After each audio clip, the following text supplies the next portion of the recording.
Welcome everyone to the Sunday Staff Debrief, where every week we chat about various diving topics. I'm your host Nicole, and as always, joined by our panel, Juicy and Rich. Okay. And this week, our special guest is not only a PADI staff instructor, but an award-winning magician who created a one-of-a-kind PADI distinctive specialty called the SCUBA Magician. Chef Anton, welcome. Thank you so much for having me. It's always a pleasure. Yes, please tell us about yourself and some inspiration about scuba magic. Sure. So I started playing pool when I was very little, 8, 9 years old, which led me into magic, kind of blending pool and magic together. My grandmother taught me a lot of the magic stuff that I know now. It skips a generation, so I think my daughters are safe. It's their kids that we have to, kind of watch out for. But yeah, I've been a professional magician since I was like 18. I found out very young that I didn't want to work for a living, so it was kind of like the only thing that was left. I began magic when I was probably 4 or 5 years old, basically wasting the first 3 years of my life. Started drifting, When I was about 4, I kind of figured out this is kind of a better path for me, something more like what I was looking for. But I performed at a place in Hollywood called the Magic Castle, a very esteemed magician club. I also work Vegas, a lot of different venues and showrooms. So yeah, it's something I've been doing for a very long time and really enjoy it a lot. Wow, incredible. Now, Juicy, you've told me you've had an affinity for magic. Yeah, as a kid, I was really interested in magic, seeing different shows. My dad brought me to see David Copperfield as a kid, and I remember just being really blown away by the tricks and the things that he did, and so I've always loved magic. I've always had an affinity for history, and one of the historical figures that I find very interesting is Harry Houdini. Bet he'd be a hell of a free diver with his breath hold techniques. So yeah, when Chef told me, or when I found out Chef was coming to work with us on IDCs, I got really excited. I'm really interested in the course that he offers and the distinctive specialty he wrote, and yeah, it's great to have him. Cool. Now, what exactly is the Scuba Magician program? So Scuba Magician is a distinctive that I wrote, teaching divers 15 magic tricks that they could do during a safety stop. So we call it 15 tricks for 15 feet. There's actually a whole lot more than 15, but it was good marketing to say it that way. The idea for the end user, for the diver, it gives them fun things that they can do. They can work on their buoyancy skills, they can work on leadership skills that we'll get to as we're talking today, but it's just kind of fun, just something unique. Dive masters can be doing a tour, and maybe we've all had where it's kind of a bad dive, not great viz, a fish weren't animated. You can really save a dive by doing something unique for people. So there's a lot of benefits on that level. On the instructor level, it's far beyond that, all the benefits that they get from it. Not only do they learn really cool magic tricks that they can use as non-diving training aids, building contact during debriefings, but also something that just reinforces really important scuba concepts. So it's much more than simply doing magic tricks underwater. It's a way of training people, it's a way of teaching people, making them feel a little bit more comfortable underwater, while the whole time reinforcing really important scuba concepts. Wow, that's incredible. Yeah. Now, what was your inspiration for the program? So I'm a corporate magician. I work a lot of trade shows for companies like IBM, where I would work in their booth and learn their sales message, and then my job was to draw a crowd in, blend in their sales message, and make the people kind of remember something in a more memorable fashion. I always say that magic makes the message more memorable. It's my rule of 5 M's. So it was very natural for me to take those skill sets that I developed for 30 plus years and then blend it into when I did my IDC. We had to do classroom presentations. Well, you can only imagine what my classroom presentations were like with shark puppets and all this other stuff. So building contact, doing debriefings that way, it was a very natural way for me to do it. It kind of made sense. All right, enough talk. Show us a trick. Absolutely. Now, Rich, you would know that when students come out of open water, one of the most important classes that they can take immediately after, which class would it be? Peak performance buoyancy. Absolutely, yeah, sure. Because that's the one that everyone needs some help with some buoyancy, of course. You can always do it. So what I want you to do, you're going to pick a diver. Pick a diver, any diver, doesn't matter to me. I don't want to influence you in any way, shape, or form. No, I want you to be happy. I want you to know that you have a free choice, any card that you like. I want that one. That's very good. Juicy, if you would sign your name for me on that card, nice big dark letters so that everybody can see this. Do this in your mind, of course. Don't actually destroy my card. All right, well, a little quick on the gun. That's all right. No, don't. Did I do it wrong? No, go ahead and Rich, why don't you write it on the other side of that? You know, on the you other, want it on that no, side? not that side, the other part of the white. There you There you go. So want me to no write matter it how on the it? card goes in, right? This card is going to be worth a lot of money, so you know you're going to want to have this one on Double eBay platinum. soon. Yes, exactly. Well, it doesn't have my number on it, so All right, here's a card. You can see it has her name written on it in their hand right now. Rich, you're going to be the audience eyes here. You can see it going into the deck right about there. Did you see about where it went in? Where would you say it is roughly? probably around there. About I think 3/4 of the way Yeah, down. I'd say so, yeah. Fair enough. Fair enough, Juicy. Sure. All right, very good. Now, here's what we do. We go on a dive. Bring our divers right down to the bottom. Right. They get off the line, and what do? They say get neutral. Right. And they go add a little add bit, some air, add a little bit, add a little bit, add a little bit, and they go. And what happens? They end up right back up on the top, right? Now we have to have a little conversation with them at that point and say, remember, small doses, right? That's all that we want to do. So we take the diver, they go back down into the middle. That's about where we would want them to be. That would make good sense, right? They get to the bottom, they're neutral, everything's good. Now what happens? They see fish. This guy goes that way, that guy goes that way. Buddy separation. We say, look for how long? a minute. 1 minute, and then they go right back up to the top so that they can then discuss what was going on. Right now they get the hang of it. They say, okay, I understand that I'm going to go down. I understand that I want to be neutral. I understand that I'm going to do a nice safety stop. If I'm down there, that means that I can't be on top, at least not yet. We go on a really nice dive right now, coming up nice and slow. We do a 3-minute safety stop, perfect time for us to do a little bit of scuba magic for them, reinforce an idea like buoyancy. Then we can talk to them when they get back up to the top again. So as these divers are going down on, like, let's say a little tour or something, right? You want to go on a little tour. We want them always going up. It's about 1 foot a second is a nice ascent rate, so they're not coming up too fast, because if they're going up really, really fast, what's going to happen is that they could end up with some kind of a sickness, right? So what I want you to do, you're going to just touch a diver, right? Buddy separation, touch a diver, any diver, see how you do. Go ahead and take one out. Anyone, doesn't matter. Did you get your buddy, right? You had your name on it. Did you get the buddy? No. See, that's buddy separation. That's okay. That's something else we can talk about in future courses, so there's no buddy separation for them. I'm going to keep the autograph. This could be really famous someday. You never know. So that's an example of how I would blend in an important scuba magic message, make it fun, make it interesting, but really make it memorable. That was incredible. And you're right here. Um, Can't be much closer. No, I'm looking forward to seeing it on the camera and watching that back again. There's still nothing to see. Yeah, maybe we can figure out how you did that. Good luck. It's super interesting because the idea, the things you're saying, as you said, the trick is memorable, and we're going to remember, you showing us the card. But what's really interesting is the story that you've told as well really becomes ingrained in our minds. Right. Because I'm hearing all about buoyancy, all about buddy separation, and these things. And Exactly. while the visual part draws my attention in, I'm also hearing the things you say and remembering them. So Yeah, it's super cool. And that's what really makes this so powerful. It's not magic for just underwater, right? You can do this in dive debriefings. You can do this in your workshops. You can do this for DMs, for IDCs. I mean, it really is a very powerful training aid. I mean, you can imagine my open water class, right? I've got a lot of messages that I'm trying to make them remember, and they're learning about decompression sickness and narcosis and all this stuff. Well, I've got a cool magic trick to kind of make it a little more fun and something they can kind of hold on to. Oh, okay, I get it now, because concepts are hard when you're first getting into scuba. You just don't understand NDLs yet. Absolutely. I want to take open water again now. I know, with you. That would be amazing. So obviously you've been doing magic for quite a long time. Yeah. Have you been diving just as long? You know, what's odd is I didn't get into diving until I was 50. Right? Wow. Yeah, don't ask my age, but yeah, until I was 50 years old. Me and my wife were in Dominican Republic. We saw a little sign about yay big, and it says, "Learn to scuba, just ask Eddie." Literally, it was by the pool. That's all that it said. And we're just kind of looking around, Eddie. Eddie, and some guy pops out. He goes, "I'm Eddie." Right? And I tell the story in the book, right, SCUBA Magician book. And I say, "Hey, we understand that this scuba might be kind of fun. I'm a water guy. I love it." I said, "Should we learn this sport?" What he said to me is what I say to every student that goes to sign up with me. He says, "I would be doing you a disservice not to teach you." And I thought it was so prophetic. And he goes, "This is going to change you. It's going to change your life. It's going to change a lot about you." And the second I got underwater in the pool, I was hooked. I mean, a second. It didn't take me long enough. So let me see that sheet. Let me see how this thing works. Oh yeah, well there's that. I want to be that guy. And he goes, "Well, that's the course director. That's like," I go, yeah, that's going to be me. That's where I'm heading to. So I'm right now working on Master Instructor, which I could have in my 2-year anniversary of teaching. But I got into scuba very late. I've got like 1,000 dives already. So I mean, I dive a lot, but just absolutely love it. Wow, that's incredible.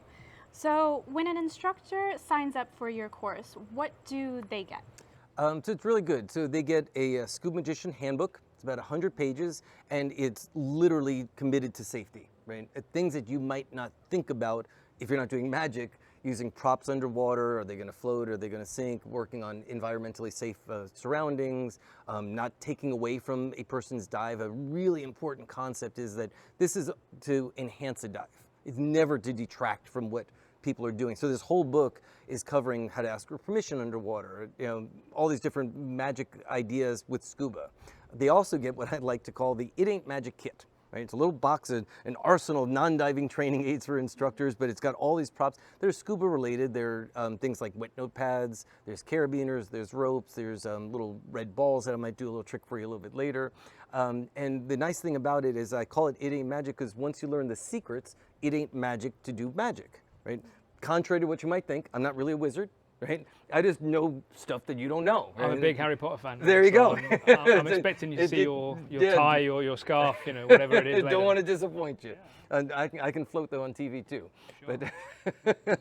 But the point is that they get this box of goodies that they get to use as non-diving training aids, that they get to use as props. So it's a really effective way of learning. They also, instructors get access to a database, the Inner Circle database of all the magic tricks that we teach, as well as they can start typing in specific specialties. I had a rec class coming up. They type in rec magic, and then a new magic trick will show up that's not in the course, but that's for the instructors only, where they can now learn, okay, here's a great trick for my debriefing. It reinforces this. Depth, they're doing the deep dive. Here's a magic trick that teaches about depth color change, that kind of thing. So it's an arsenal of all of that. And they also get an invitation to a SCUBA Magician instructor only forum, which we'll get to in a little bit, because that's kind of its own subject matter by itself. But yeah, the box of non-diving training aids, beautiful, love it. Wow, you've really thought of everything. I try to. So obviously training aids are a very important part of teaching scuba diving. Rich, you spend a lot of time evaluating instructor presentations. What do you think of Chef Anton's approach? I think it's quite fantastic, to be honest. A training aid can be anything from a deck of cards, a whiteboard, a BCD, a pocket mask. Anything that helps somebody visualize something.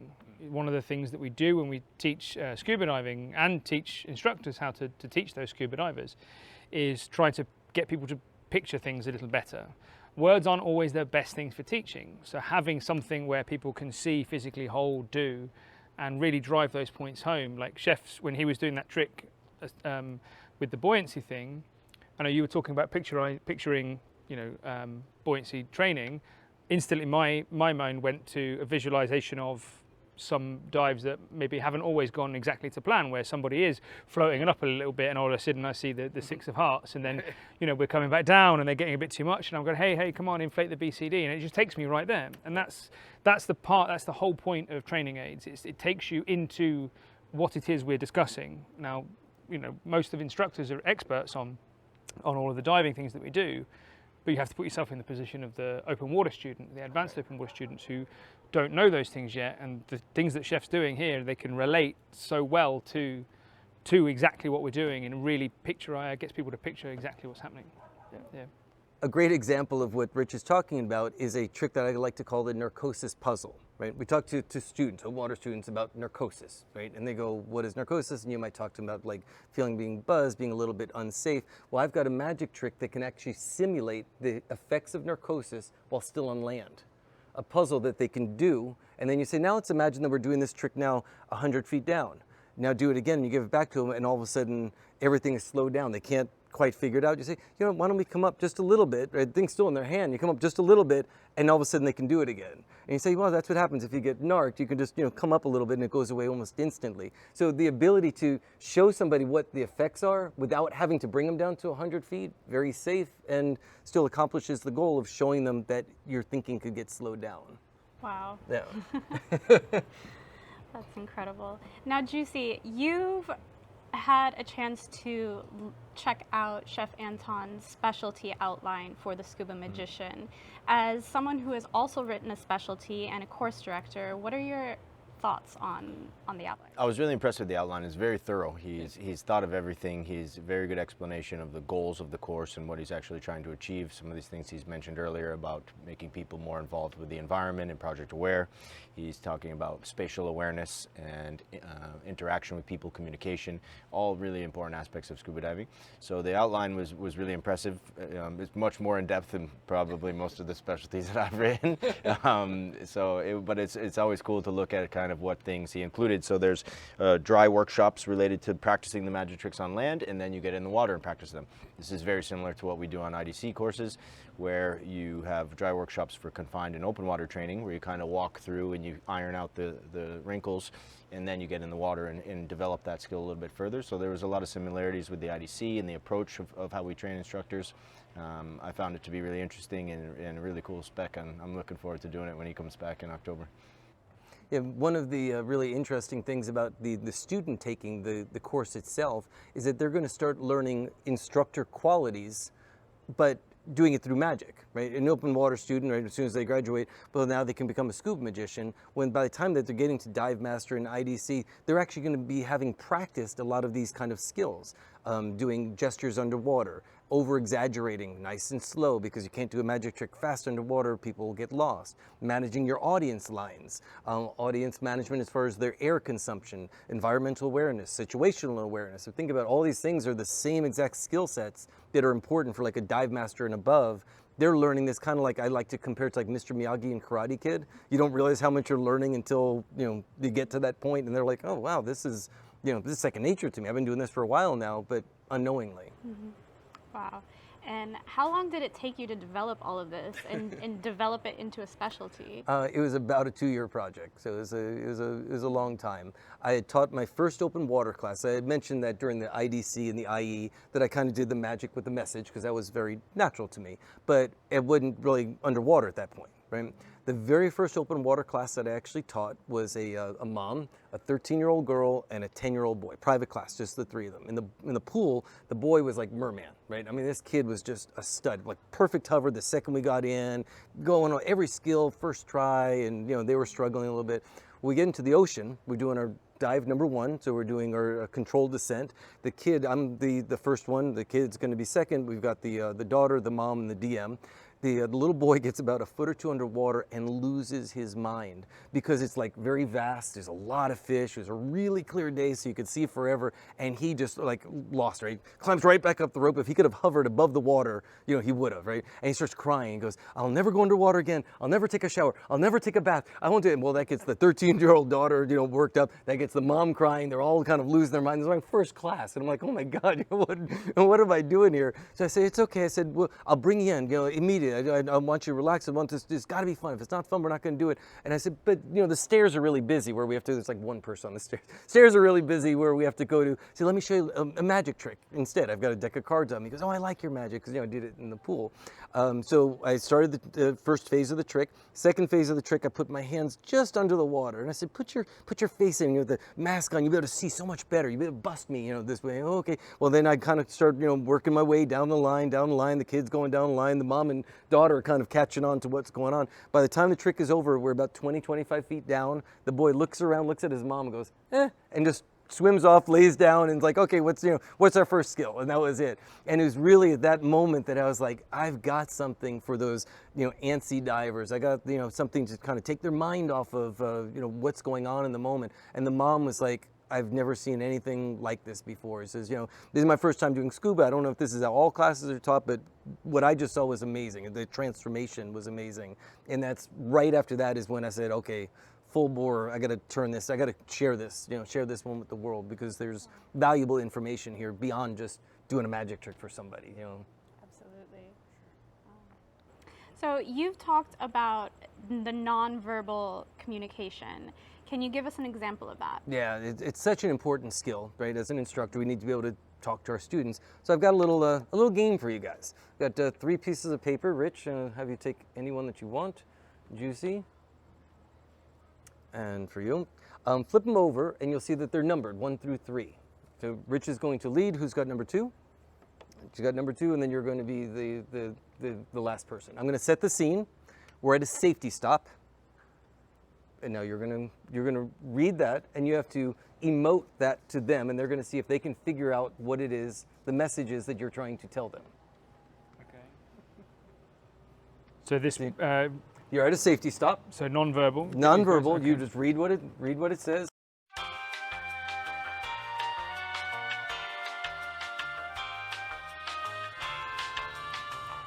Safety stop.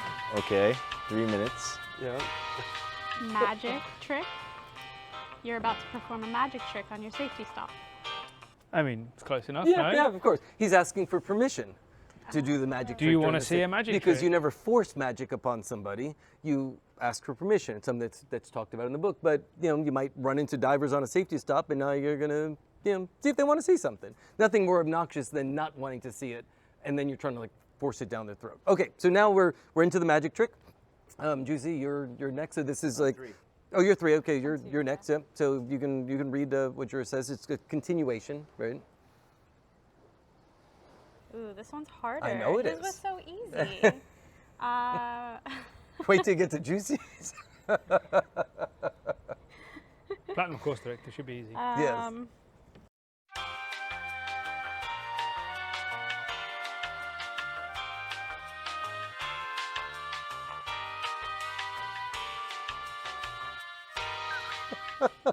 Think of a card. Yeah. She's the second half of think of any card, and she's going to read your mind. Is what So Oh, basically, okay. think of a card, and then Alright, she's going to tell you what the card is. Yeah, I Right? didn't But know yeah, how- I didn't know think how- of a card. yeah, for yeah. sure. Think of a card. Yeah. I didn't know how to say. You could say read like your I'm mind. gonna read. Oh Yep. yeah. I- Yeah. Okay. Yeah. Read I'm terrible or at read. charades. Yeah. I should have Your- said that. Okay, so now Juicy has the last part of it. So go ahead and open yours up to unless you already did.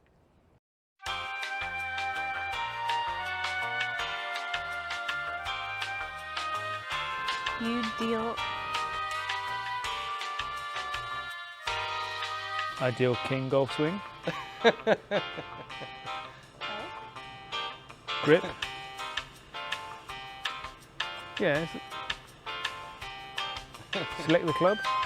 Select. What's that, a crown?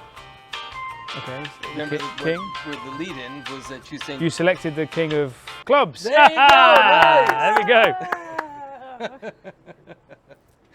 So, There we go. so ways that That's I good. So when I'm doing my dive debriefings, if I know I'm going to do magic, well, besides what's your air and all this kind of stuff, I have to tell people, okay, so king is this and queen is that. So what I do for king of clubs is I do king like King Kong of clubs. Right, they're like in a club. Interesting, yeah. Right? Yeah. They're designed to be funny, right? Animated, and He like knows that. me very well, and that's Yeah, yeah, that's something I was going to get at. Yeah, yeah, you got. Yeah. That's why it was like very much directed at you. Yeah. That was so much fun. Well, thank you so much for everyone for joining this week's episode of the Sunday Staff Debrief. Thank you, as always, to our panel. And thank you for our very special guest, Chef Anton. Make sure to join us next week for another incredible edition of the Sunday Staff Debrief. And make sure you help us grow our channel by Like the video. Subscribe to the channel. And leave a comment below. see you all next week. Oh my God,